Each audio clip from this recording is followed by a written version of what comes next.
നന്മ നിറഞ്ഞത് എന്ന് തോന്നിപ്പിക്കുന്ന ചില പരാമർശങ്ങൾക്കും പ്രതികരണങ്ങൾക്കും പിന്നിൽ കപടതയുടെ ചില ലക്ഷ്യങ്ങൾ, മനോഭാവങ്ങൾ ഉണ്ടായേക്കാം.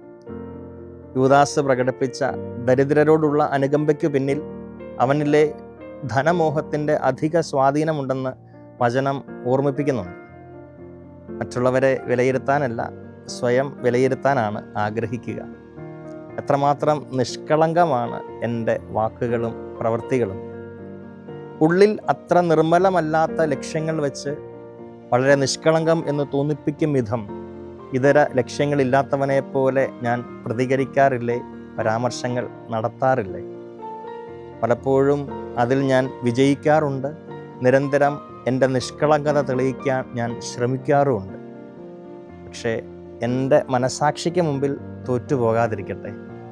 ഉള്ളറിയുന്നവൻ, എല്ലാം അറിയുന്നവൻ ഉണ്ട് എന്നത് മറന്നു പോവുകയും അരുത്.